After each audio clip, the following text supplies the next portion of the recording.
Shalom, selamat pagi, salam sejahtera bagi kita semua, Bapak Ibu dan saudara-saudaraku yang dikasihi. Pada saat ini kita akan mendengarkan firman Tuhan lewat renungan harian pada hari Senin 17 November 2025. Sebelum kita mendengarkan firman Tuhan, saya undang kita berdoa. Mari kita bersatu di dalam doa. Bapa di surga, Bapa yang baik, yang kami puji dan kami sembah melalui anak-Mu, Tuhan Yesus Kristus dan Tuhan Juru Selamat kami. Roh Kudus yang memimpin setiap kehidupan kami dari hari-hari yang lalu hingga saat ini. Di pagi hari ini kami bersyukur di mana Tuhan memberikan napas kehidupan dan hari yang baru untuk boleh kami melakukan segala aktivitas pekerjaan kami. Kami rindu Tuhan yang memberkati kami. Kami juga rindu untuk mendengarkan firman-Mu supaya kami belajar seturut dengan kehendak Tuhan. Di dalam nama Tuhan Yesus Kristus kami berdoa dan mengucap syukur. Amin. Bapak, Ibu, dan saudara-saudaraku yang dikasihi, firman Tuhan pada saat ini terambil dari Markus 9 ayat 35. Lalu Yesus duduk dan memanggil ke-12 muridnya itu. Katanya kepada mereka, jika seorang ingin menjadi yang terdahulu, hendaklah ia menjadi yang terakhir dari semuanya dan pelayan dari semuanya. Begitulah pembacaan firman Tuhan sebagai topik renungan pada saat ini, menjadi yang terbesar. Bapak, Ibu, dan saudara-saudaraku yang dikasihi, ketika Tuhan Yesus dan murid-muridnya sampai di sebuah rumah di Kapernaum, Tuhan Yesus bertanya pada murid-muridnya. Dalam perbincangan mereka ada interaksi komunikasi dengan baik.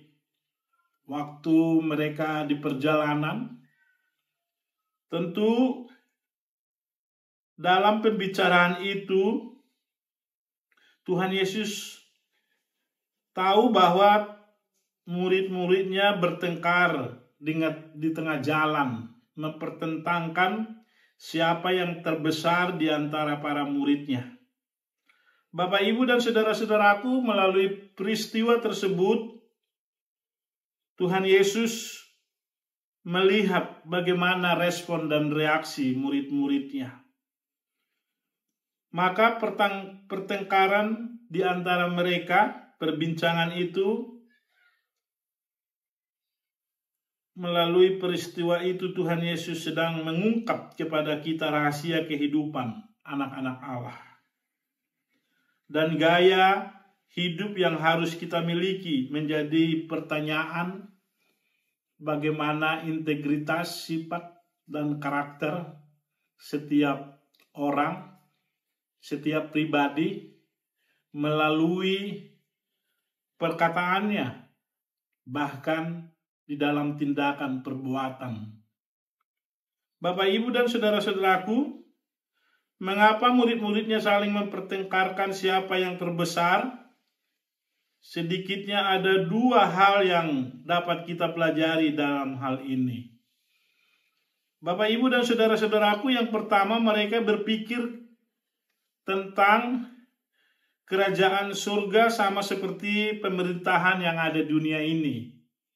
Untuk menduduki jabatan dalam profesi keahlian masing-masing, dalam kelayakan, mereka mengharap seperti pemerintahan yang ada di dunia ini, atau di perusahaan, atau di birokrat, dan dimanapun, mungkin di organisasi, mereka beranggapan sistem, struktur, dan garis komandonya sama hal yang dilakukan di kebiasaan di dalam organisasi dunia ini.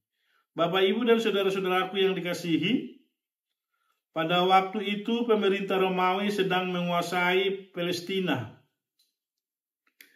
Tentu situasi dan kondisi itu yang membuat pandangan, pemikiran yang tarik-menarik.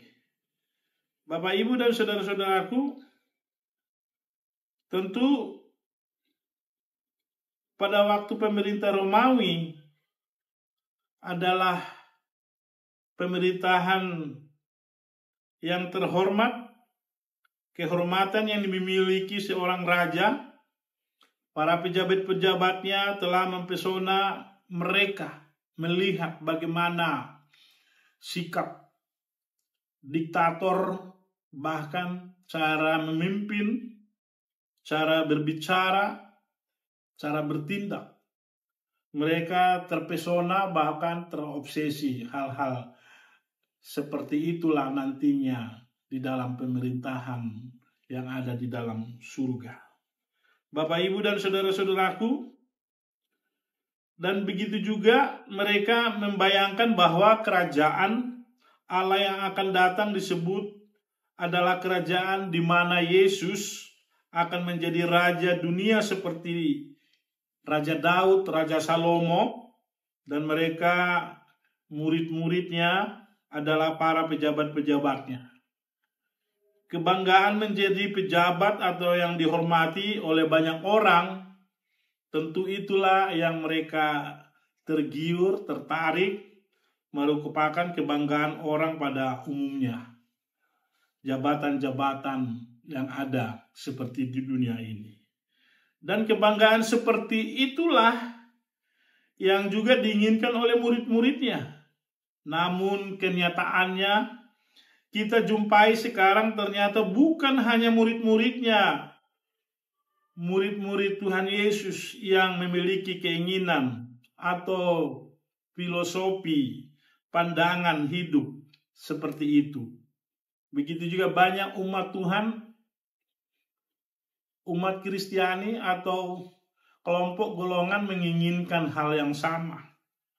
Tentu itu pandangan yang salah.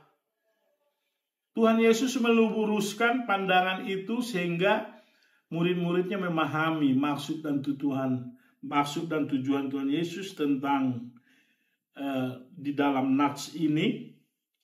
Lalu Yesus duduk dan memanggil ke-12 muridnya, katanya kepada mereka, "Jika seorang ingin menjadi yang terdahulu, hendaklah ia menjadi yang terakhir."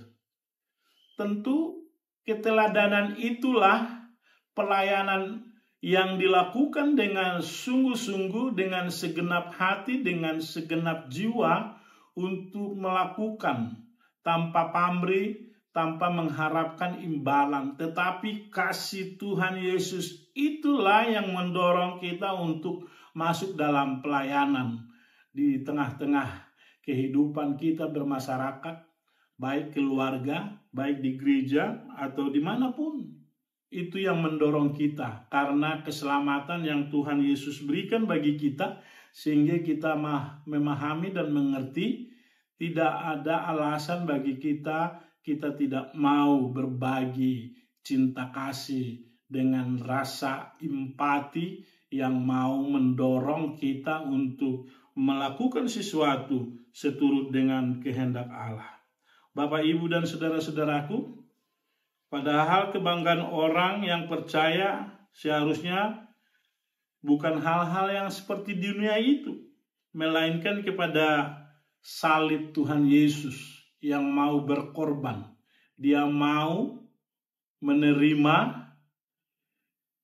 penyaliban itu, bukan karena kesalahan atau perbuatannya, tetapi karena dosa-dosa kita sebagai umat Tuhan, sehingga Tuhan Yesus mau disalibkan untuk menanggung segala kesalahan dan dosa kita, sehingga kita menerima keselamatan. Bapak, Ibu, dan saudara-saudaraku, Paulus berkata dalam Galatia 6 ayat 14, "Tetapi aku sekali-sekali tidak mau bermegah selain dalam salib Tuhan Yesus Kristus. Sebab olehnya dunia telah disalibkan bagiku dan aku bagi dunia. Bapak, Ibu, dan saudara-saudaraku, kebanggaan orang Kristen bukan terletak pada berkat-berkat jasmani yang dilihat secara mata jasmani atau kesuksesan. Kebanggaan orang Kristen harus terletak pada salib Tuhan yang mau berkorban bagi saudara dan saya. Tentu kita juga harus memikul salib seperti yang kita alami di dunia ini, di dalam pencobaan atau bahkan aniaya, fitnah, penderitaan, caci maki, atau kita diperbuat yang seakan-akan tidak manusiawi, ketidakadilan. Apakah kita mampu untuk memikul salib itu, penderitaan yang kita alami dalam dunia ini, sehingga kita mau kalah atau mau pasrah, bahkan kita jatuh ke dalam dosa?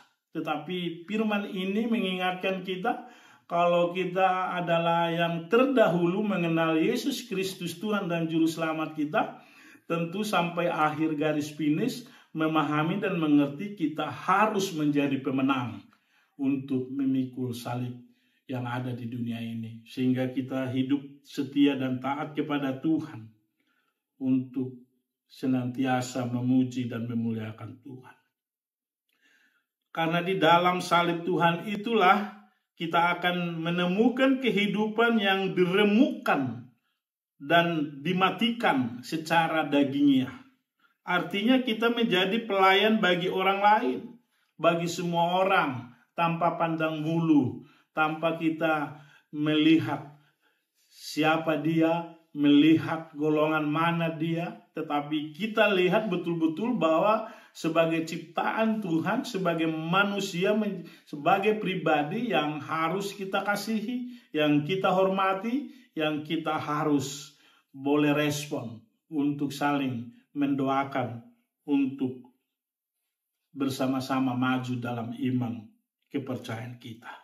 Bapak, Ibu, dan saudara-saudaraku, biarlah hal ini yang mengingatkan kita. Yang pertama adalah bahwa kehidupan pemerintahan di dalam surga bukan sama dengan dunia ini. Dan yang kedua, Bapak, Ibu, dan saudara-saudaraku, mereka masih memiliki ambisi dunia. Penggiringan mereka kepada Tuhan Yesus masih belum murni, masih mereka mengiring Tuhan Yesus karena ingin mendapatkan upah atau jasa. Mereka mengiringi Tuhan Yesus karena ingin memberi hidup mereka terjamin. Itulah pandangan murid-murid Tuhan Yesus. Tetapi malah mencari hidup, kita percaya bahwa setiap mengiringi Tuhan itu akan mendapatkan keuntungan dan upah yang betul-betul kasih karunia Tuhan yang menghidupkan kita dan berkat-berkat dengan cara Tuhan, bukan dengan cara pandangan manusia, pikiran kita, tetapi lebih daripada itu bagaimana cara Tuhan untuk menolong kita, untuk memberkati kita, itu yang harus kita pahami, yang kita renung di setiap kehidupan kita sehari-hari, bahwa Tuhan yang kita puji, yang kita sembah, dan yang kita agungkan itu, yang kita muliakan itu, Tuhan akan melihat setiap hati kita, setiap pribadi kita, setiap iman yang percaya, yang setia, yang kokoh kepada Tuhan. Bapak, Ibu, dan saudara-saudaraku, biarlah firman Tuhan itu yang mengingatkan kita bahwa Tuhan Yesus kemudian memanggil seorang yang kecil, menempatkannya di tengah-tengah mereka, yang tertulis dalam Mazmur 9 ayat 37, yang terbesar di kerajaan sorga adalah bukan yang terbesar atau terpandang menurut ukuran dunia, tetapi mereka yang melayani orang lain, mereka yang tidak dianggap penting dan mereka tidak disukai tampil untuk mencari pujian dengan perkataan ini. Tuhan Yesus ingin mengajarkan bahwa yang terbesar di dalam kerajaan surga adalah mereka yang memperhatikan dan menyambut saudaranya dan membutuhkan pertolongan. Kesediaan itu menerima dan memberikan pertolongan bagi orang yang tercela, orang yang hina, orang yang miskin, orang yang bodoh, dan orang yang tidak memiliki apa-apa, tetapi kita mau mengulurkan tangan kita dengan penuh dengan belas kasihan karena kasih Kristus itu yang ada di dalam hidup kita, di dalam diri kita, sehingga kita mau bertindak, berbuat dengan kasih Tuhan itu kepada sesama manusia. Itu yang harus kita pahami dan mengerti. Bapak, Ibu, dan saudara-saudaraku, biarlah senantiasa kita mau meresponi kasih Allah itu dengan sungguh-sungguh, melihat betapa Tuhan itu mengasihi setiap jiwa, setiap orang tanpa memandang bulu. Dia mau berkorban, dia mau disalibkan, bahkan dia mati dan dikuburkan dan bangkit ke hari ketiga, dan kita menjadi pemenang, menjadi orang-orang yang tadinya binasa mati sehingga kita menerima beroleh kehidupan dalam surgawi. Begitu juga Tuhan Yesus bangkit ke surga untuk menyediakan tempat bagi kita ketika dia datang nanti kedua kalinya menjemput orang-orang yang taat dan setia, sehingga kita sebagai umat Tuhan yang setia kedapatan imannya kokoh, kuat di dalam Tuhan tanpa tercela. Itulah yang janji Tuhan untuk menyelamatkan kita. Bapak Ibu, tetaplah semangat melakukan pelayanan kasih, melakukan yang terbaik dalam kehidupan ini. Kita harus fokus, kita memandang Tuhan yang sebagai Raja di dalam kehidupan kita, sebagai Raja gereja dan sebagai Raja yang ada di dunia ini, terlebih sebagai Raja di surga yang menjadi kerinduan harapan kita lewat iman kepercayaan kita. Amin. Mari kita berdoa. Terima kasih Bapa di surga, Tuhan Yesus mengingatkan kami bahwa kami supaya hidup di dalam kasih karunia Tuhan dan berdampak, sehingga kami menjadi orang yang menerima kasih karunia itu dari awal yang terdahulu sampai akhir, sehingga kami menjaga iman kami, kepercayaan kami, kesetiaan kami untuk senantiasa mau melayani dengan segenap hati, dengan rasa syukur hormat kami kepada Tuhan, sehingga kami juga mau untuk mengasihi, untuk melayani sesama. Terima kasih Tuhan, ampuni segala dosa pelanggaran kami lewat perkataan, perbuatan kami yang tidak berkenan sesama kami manusia, terlebih di hadapan Tuhan. Ketika pengampunan itu kami terima dari Tuhan, berkat-Mu, anugerah-Mu, kasih-Mu yang mengalir dalam kehidupan kami. Di dalam nama Tuhan Yesus Kristus, kami berdoa dan mengucap syukur. Kasih karunia dari Tuhan Yesus Kristus, cinta kasih dari Bapa di surga, persekutuan Roh Kudus menyertai kita hari ini sampai selama-lamanya. Amin. Tuhan memberkati kita. Tetap semangat dalam pelayanan kasih.